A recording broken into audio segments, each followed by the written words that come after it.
everything is working. Fingers crossed. Cool. Yeah. Hopefully, it's not a slideshow. And I think it's good. Right. Yeah. Sorry, guys. All of you who are watching us from there. We're all literally amateur streamers. Yeah, yeah. It's actually my first time going online. I think for most of you as well, isn't it? Mm.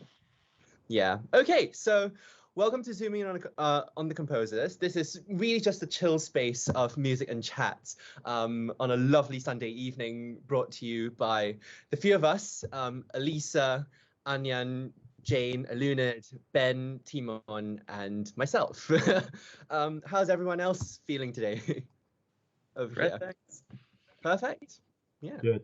But it's not, we're no longer zooming in, we're teamsing in, I guess. Oh yes. The thing is, we spent so long trying to think about a title for the stream, and we eventually landed on one which we didn't even use. Does it really relate to the software that we're using? But yes, it's lovely to see everyone. Hello on YouTube and on Facebook. I suppose before we actually start sharing any of our music, it might be worth just telling everyone a little bit about the context and why we decided to do this very awesome stream. And that's because all of us here today, we are all students at the Royal College of Music. We read composition, whatever that is. I'm not entirely sure myself. And most importantly, we are extremely good friends. So a couple of months ago, we got very fortunate. We were able to basically record a set of new pieces that we wrote for chamber ensembles. These pieces were originally scheduled to be performed live, but as we all know, the world basically got invaded by aliens a year ago, and all hope of having live performances were completely thrown in the bin. But nonetheless, we still had those really amazing recording sessions, which we thoroughly enjoyed, even though there weren't any live audiences as well. So when it finally came to us deciding on how to best, release these pieces and these recordings to the world, we thought that, the best way to do it was to not just play these pieces one after another, but to also organize a whole party around it so that people who share the same passions, like-minded individuals can have a space where they get together and just, have a good time on a fabulous Sunday evening of good weather outside. Sorry to keep you all in your homes watching this live stream. So yeah, I hope you enjoy yourselves, and I hope you enjoy the music and the dialogues and chats that we'll be engaging in this about an hour and a half. It should be fixed then. So it looks like we're back online. Oh, Avi's here as well. Hi, Avi. Nice to see you. Hi, Billy on Facebook. Yeah, so I think it's about a good time that we introduce our first piece and our first composer for this evening, and that will be Jane, who's joining us all the way from Korea. It's apparently 4:41 in the morning for you, so thanks very much for being here. Right, so you do have a choice, Jane. Would you like to hear the music first and then talk about it, or talk about it first and then play the piece? I mean, I'll give you a brief sort of introduction about it. Well, it's sort of minimalist, if some people might like to call it that, but I don't think it's actually quite minimalist. It's what a lot of people said it really resembles, like sort of mid-period sort of John Adams-esque minimalism. I remember, now that you're saying that, Terrence, who was with us last year as well, he called you Jane Addams for a period of time, didn't he? Yeah, he did. He was like, oh, he's a Jane Addams. Yeah, so, well, I mean, that wasn't what I was going for, but it was sort of me trying to explore how to sort of move along different sort of flows in terms of like flowing water, not quite water in this case, but how music was kind of flowing and like sort of shifting from one thing to another, and that's what I've tried to explore the most in the music. The title, it's called Metasis. Harris, the Greek, I think he's Greek, right? Harris the Greek. He got well. I mean, he's a lot more things than just being Greek, but Perhaps if you are watching, or if you are, if you will eventually be watching this, we love you. Is Paris here though?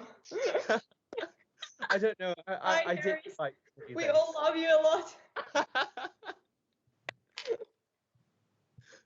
I mean, well, Yeah.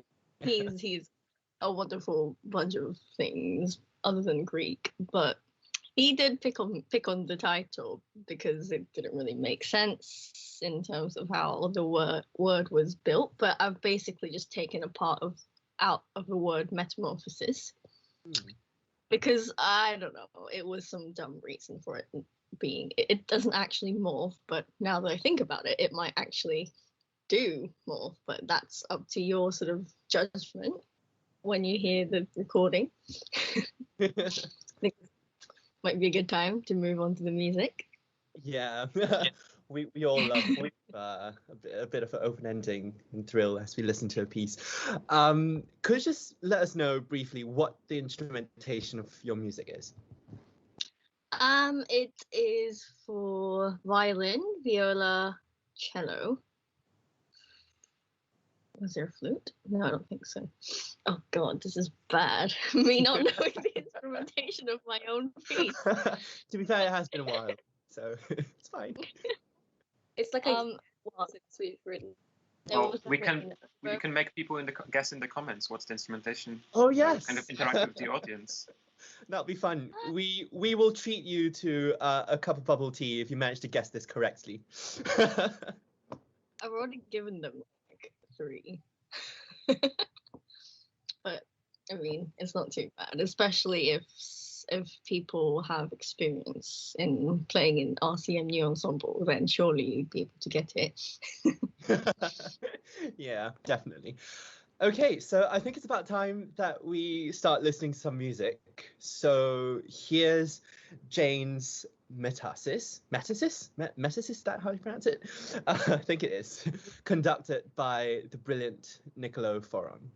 Here we go.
Yes. All right. We're back. We should be back.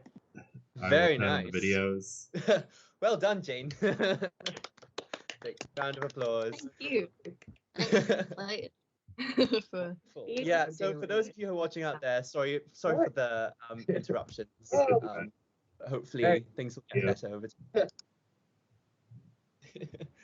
But yes, hope you enjoyed it. Hope you enjoyed the first piece of this evening. That's Jane's. All right, shall we talk a little bit about Alisa's piece next? So Alisa, you're on the hot seat right now. If I do remember, because Can you Hi. hear me? yes. loud and clear.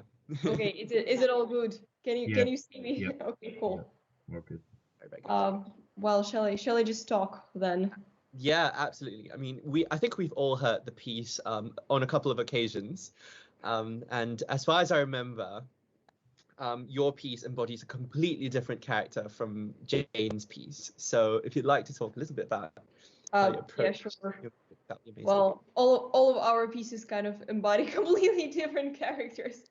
I mean, it's great that RCM people kind of just write very different music. I mean, I think it's great. Yeah, well, so this is actually my very first piece that I've written at RCM.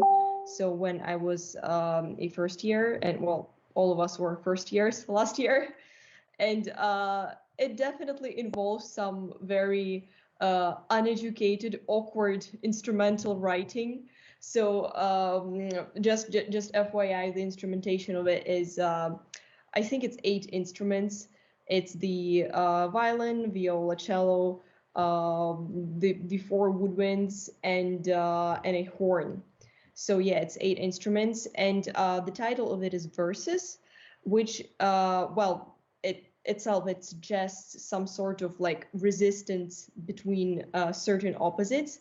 But in case of this piece, the resistance isn't necessarily like on the visible surface of music. It's rather like in the texture itself. So texture-wise, it's very much inspired by micropolyphony. So think like Ligeti, chamber concerto and stuff. And so it's all built on like these individual fine melodic lines that are, yes, very awkwardly written. But what I was trying to do is to like build the inner tension that will like drive the music forward in a way. Yeah, that's pretty much all that I have to say about it. Yeah, I mean, I've managed to see the score a couple of times, and it is quite a challenging piece for performers, especially. But it definitely turned out really well. I think They did a great job though. Like I was feeling the pain that they had to go through, but they did great. Yeah, plus they did manage to record it in quite a short span of time, which is really wonderful. I think big well done to all of them. You did also mention that this was the first piece you've ever written in the college. Also, yeah. Some of us were second years last year, Lisa. I feel like, no, obviously. I just mean like the people that are second year this year, if that makes sense. But yeah, I was just curious to ask, how long did it take for you to complete the piece, considering it's your first one back then? Well, quite a long time. So we also did like slightly smaller projects last year, like the what was it, the vocal thing called, the other ensemble that first years were doing. Yeah, we had a collaboration with the Hermes Experiment. Yeah, so like obviously like the new ensemble took a lot more time. I mean, just because I was very unexperienced and quite slow at writing. Not that I'm like fast at musical writing now, but way that it was worse, I mean, you don't have to be fast to write good music. That's for sure. True. And also, yeah, the new ensemble, which is the ensemble that actually played this piece that we're going to show tonight, is definitely a larger group than the Hermes Experiment, which was a quartet, basically. Yeah. A mixed quartet of like harp, clarinet, voice, and what was the last? Double bass. Yes, double bass. Yeah, so that was it. Awesome. So shall we have a listen to Alisa's piece? So this is a piece titled Versus, and that's conducted also by Niccolo. Hope you enjoy it.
Alisa.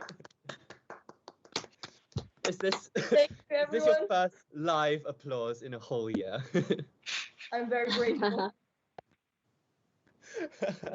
Well done. So how does it feel listening to your music live, either in a recording session or on live stream with a proper audience? Weird, but exciting, I must say. Here we go. Are we back? We're back. We're back with Yeah, lower quality, but And we have some hopefully of the viewers back as well. we hopefully have Fantastic. Well done, Ben. we have And, more frames and less stutters, but lower quality. But I think it's a trade-off we're willing to make at this point. It's, about keeping tempo, isn't it? Yeah, that's it. Great. Yeah. Thank you, Ben. And thank you to everyone who was waiting for us there ever so patiently. You guys are true friends. Okay, so we're going on to our third piece for this evening, and that's a piece titled Artificial Thyroarytenoids by a particular Darren Sung. I wonder who that is. Absolutely no idea. So yeah, any one of you have any ideas or thoughts on who this guy might be? Well, he wouldn't have anything to say anyway, so maybe let's just get to the music. Yeah, yeah. Great. I'm happy to just play it. For you. I mean, well, You should explain the title first. I feel like this one needs explanation. It might. Okay, so basically, when I was conceiving the piece and when I was thinking about the concept of the piece, I actually thought about it very musically first, and then the title and the extra musical idea sort of came after that.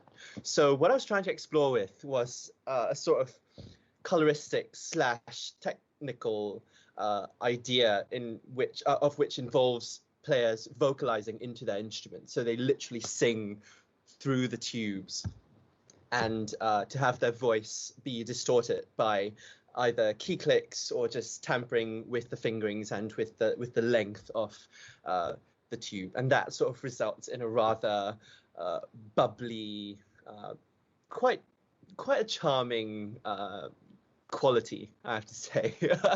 Well, whether or not it's charming, I guess it really depends on you, but that was what I felt, at least for me. And then the title came much later on in the process, which sort of related to that idea as well. So the word thyroarytenoids is actually a biological term. So if you're a medical student and watching us through the stream anywhere, please correct me if I'm wrong. But at least in my knowledge, it refers to the muscle in the larynx, which vibrates when air passes through it. And that gives the person his or her voice. And therefore, the piece is titled Artificial Thyroarytenoids. So yeah, that's what the piece is about. I think it's about time that we listen to it. So this recording is also conducted by Nicolo, and I sincerely hope that you enjoy it. Here we go.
We're back in the coral reef.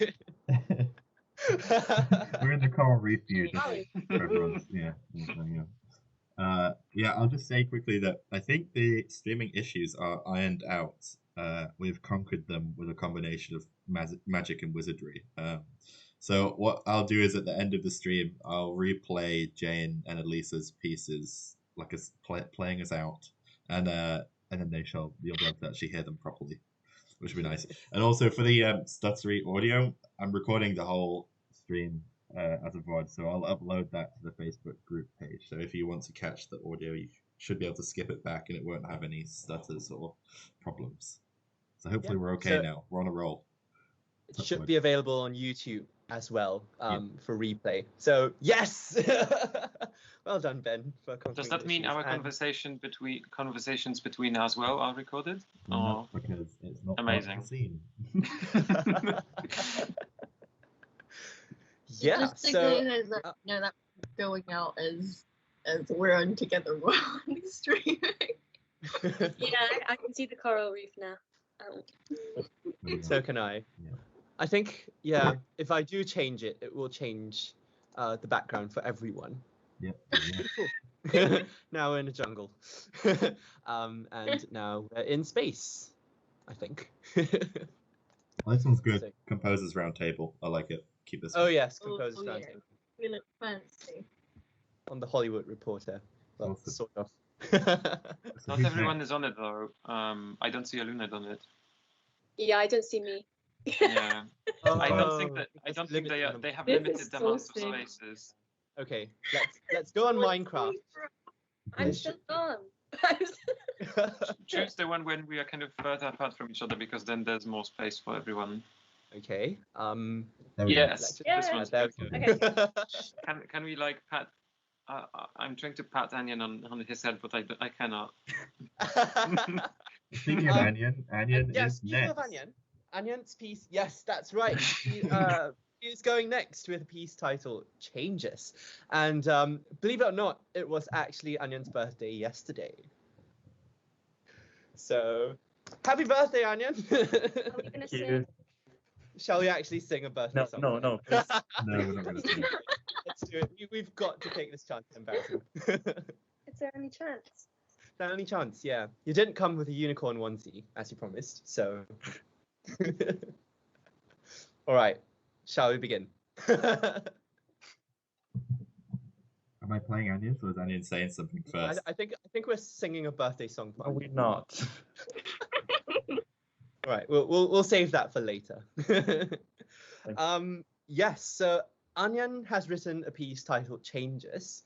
Would you like to talk a little bit about your experience with the piece, and also, I think, correct me if I'm wrong, but you worked quite closely with Andre, who was the conductor for this piece. So if you'd like to, could you talk to us a little bit about what the collaborative process was like working with Andre? I mean, like we didn't collaborate a lot while I was writing the piece. But yeah, we did like look at the score together, and we're just like, yeah, chatting about the things that were in the score. But yeah, I mean, I actually, like a month before the recording session, I decided to write a completely new piece. So the title Changes is actually quite natural in this case, because I changed the piece completely. But also it refers to kind of the subtle changes between different timbres, between different instruments, and this piece is kind of an experiment of like blending instruments together as smoothly as possible, and that's kind of what I tried to do with that. So I tried to create this sound world that just like creates, like, it starts with a single note and goes back to a single note in the end, and kind of just like merges just from this one note, but blends all the way through, mostly. Yeah, we always love titles with double meanings, don't we? Yeah, and also for all you composers out there, conductors do make a big difference to your music, so Absolutely. it's always a good habit to, get in touch with conductors, talk to them, be nice to them. Yeah, so with that, it will be our utmost pleasure to present Anyan's piece titled Changes. Enjoy.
Thank you.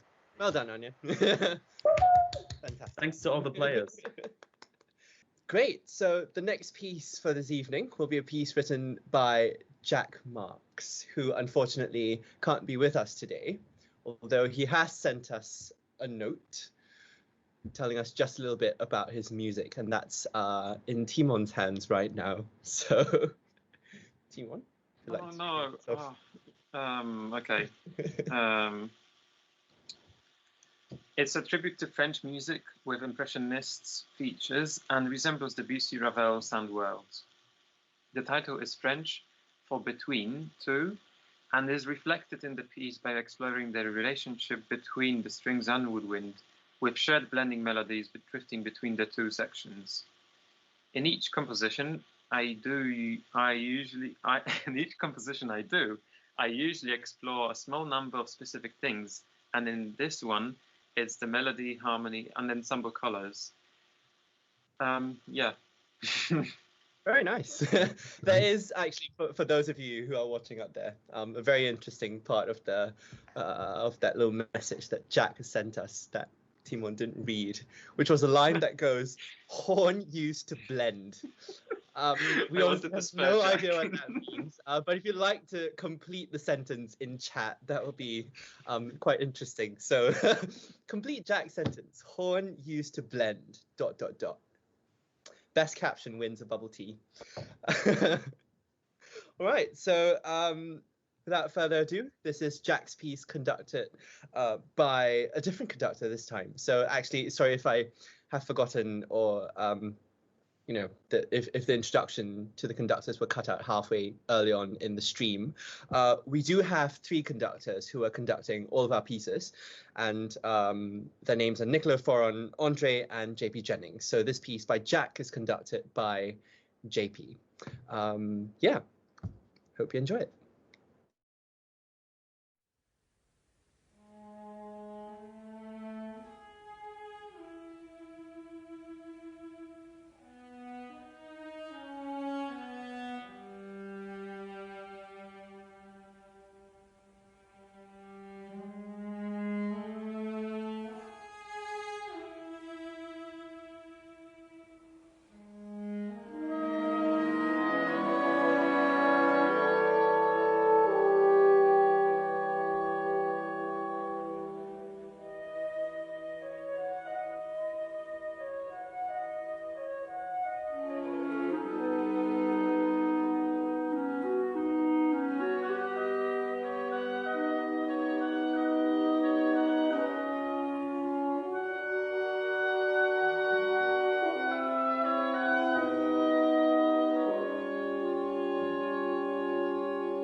Absolutely loved reading all those brutal comments.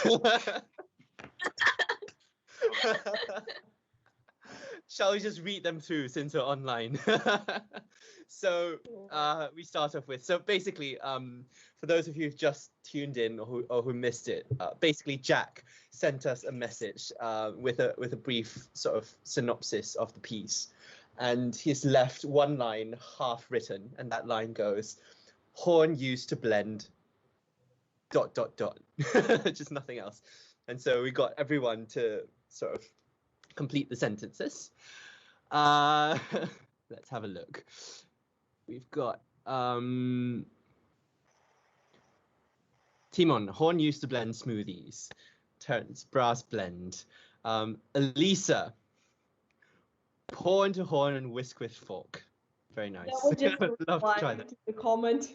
I'm not participating. The winner gets a free cup of bubble tea, by the way. Ben, horn used to blend choppy stream with good stream. I think that's exactly what we did there. Wonderful job. Eluned, horn used to blend and hide the body. Wow. Just wow. Terrence, now the music is an ultimate blend, mixing Debussy and Wagner. And actually that's, yeah, I do hear that in the music as well. And of course, on top of Debussy, Wagner, we do have some hints of Stravinsky in there as well. Yeah, actually, just a curious question for all of us on the stream. Speaking about referencing composers in our pieces, have any of you ever engaged in pieces that refers or quotes music by other composers before? No. I accidentally quoted the Shostakovich theme in my sax duet for the project where where we composed for the pictures. I mean the photos. And I later found out there was the Shostakovich stuff. Yeah, really, it was accidental. Really, it was like the counterpoint to the line. It was accidental, I promise. Was it something that you've been listening to for some time? No, I mean, it was just like, I try to, happens sometimes. Yeah, because I think that usually happens. And I have spoken to composers before who have, been listening to a certain piece consistently for a while. And then somehow, subconsciously, parts of the music or characteristics of the music just suddenly appears in their own pieces, which is quite interesting. That's what composing is about. I mean... Yeah, composition is the art of copying, isn't it? Exactly. Or the art of stealing. Yeah. Didn't someone say that before? That what was the quote? The really famous one. Oh, it's a Mahler quote, I think. Was it Mahler? Yeah. It's like the art of stealing, basically. Like moderate composers copy, good composers steal, or something like that. Yeah, that was the one. That was the one. Yeah. Great. Shall we carry on?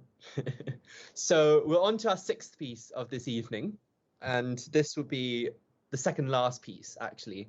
And we have a rather short piece, to be fair. It was a piece that, quite interestingly, when we were planning the recording session, we gave like a full sort of 40 minutes for it to be recorded. But little did we know, the piece was done within 20 minutes, and we had an additional 20 minutes of free time, basically. And really just, kudos to all of the players and all of the conductors who took this piece so efficiently. And that is a piece titled Fluttering by Eluned. Hello.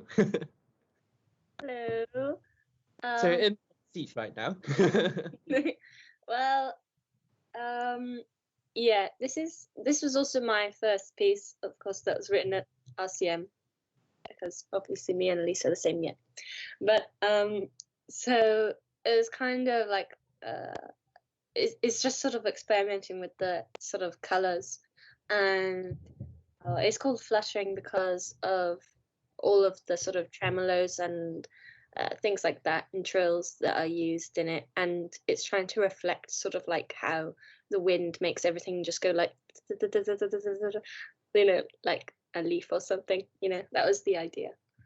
Yeah, So and I think yeah, if I remember, it also was something that's reflected on a very literal level in the music as well. You had like flutter tongues in the flutes and multiphonics in the clarinet as well. I remember that quite clearly. Ooh, I'm suddenly a lot bigger right now.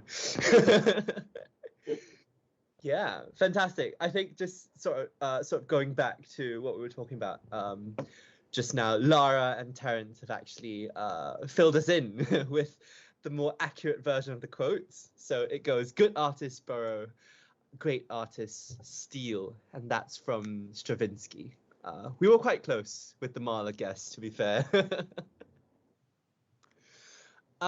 Yeah, so without further ado, this is a piece by Eluned Davies titled Fluttering, and it's also conducted by our very own JP Jennings.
We are back. There we go. Perfect. Composers and symmetry. also cheerleaders. Look at that. Oh. Magnificent. We're back? I think we Okay. Yeah, we are. And then we have Alisa by the side. Alisa needs to be the smiley face emoji thing. All right, so I hope you enjoyed that piece by Eluned. Really short, but also extremely effective, in my opinion. Don't you think so, the rest of us? Yes, Yeah. I like it. Fantastic. Also, Robbie nailed all of the multiphonics. That was great. And that actually brings us to the final piece for this evening. All in good time. And we have a piece that's titled Breaker by our very beloved Ben Munro, who has been the one sorting out all of the technical issues for this entire stream. Would you like to come online, actually? I am here. I actually can no longer turn on my video. I don't have a webcam on my laptop and I was using my iPad, but I'm saving the internet, the precious internet for the stream. I made this sacrifice in vain. We can see your My little picture in the bottom right-hand corner, that's me. Up when you speak. Yeah, this is me lighting up. Yeah, that's how I look in real life. I'm just a lighting up circle. So, so my piece Breaker. It's the title sounds quite aggressive now that I think about it. It's actually not aggressive. It's quite relaxed. It was meant to represent a breaking wave. How you have kind of the build up of a wave, and then it splashes and goes all frothy, and then retreats back down the sand. So there's these really rigid quaver rhythms throughout sort of sections, and then there's a followed by sections where the players can choose when to change notes. So there's a free choice element where the kind of harmony shifts differently every time. So that's meant to represent kind of like the white splash backwash you get when the wave is kind of like trickling back down the sand. So everyone can choose when to change. So it led to some interesting performances over the couple of times they played it through in the rehearsal slot. So this is the sort of final recorded version. I think it's the last recording out of the bunch that we did as well.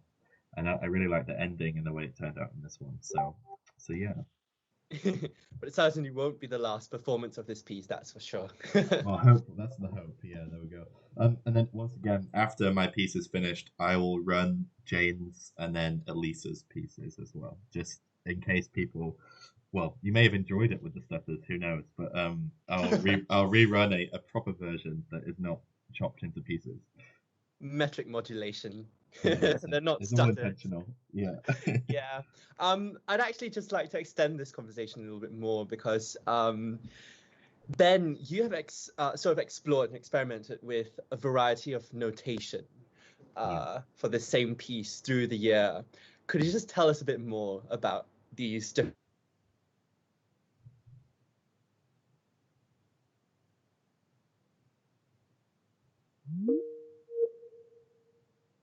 anymore? The internet actually just cut out when you said that. I'm back.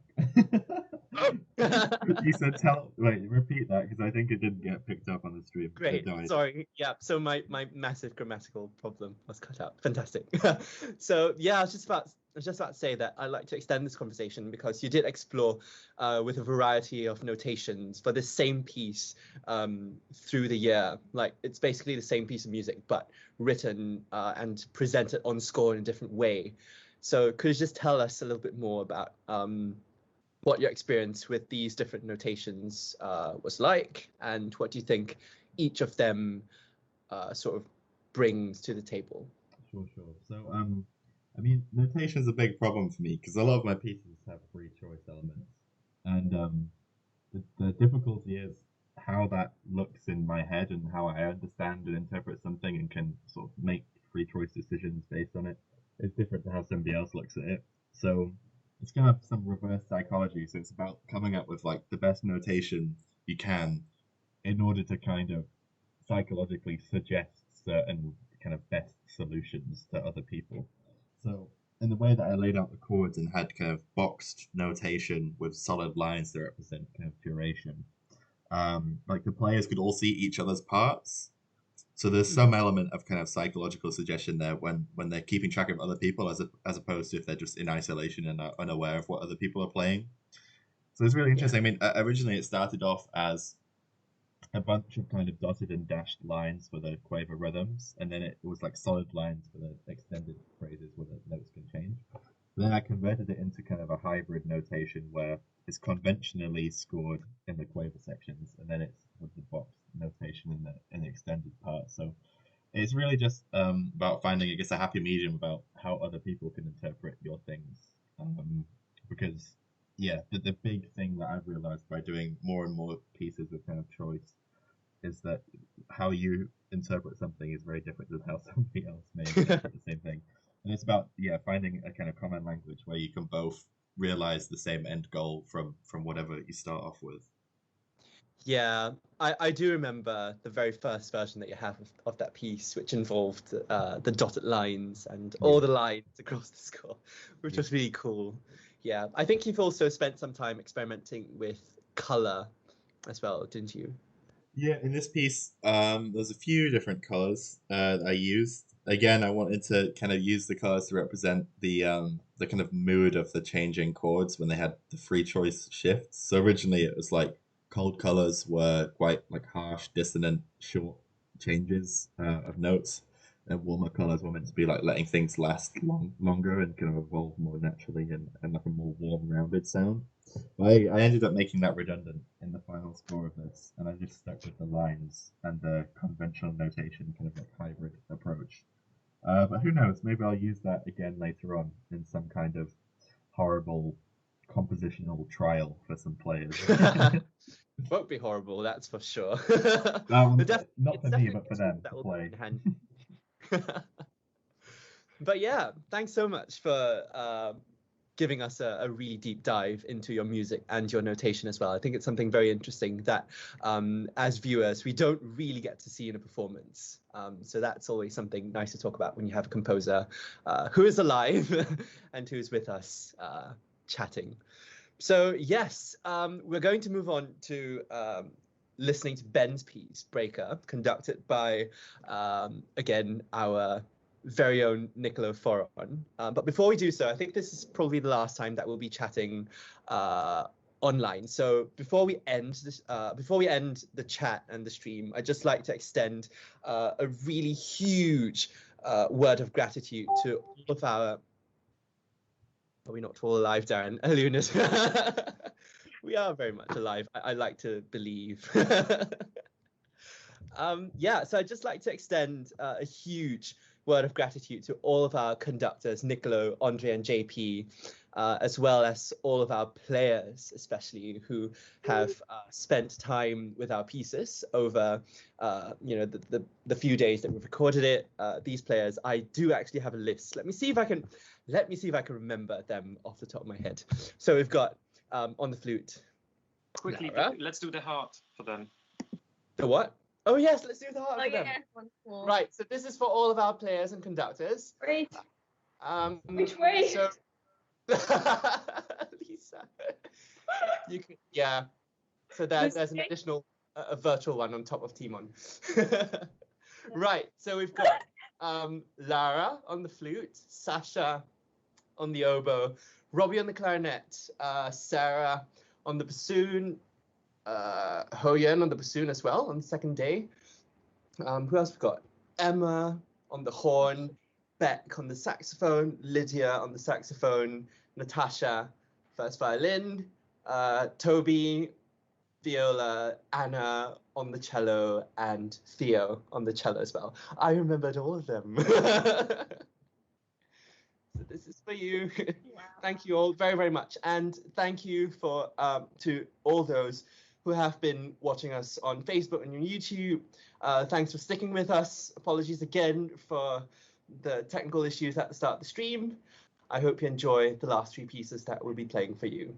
Thank you and have an amazing evening. The heart explodes now. All right, 1, 2, 3.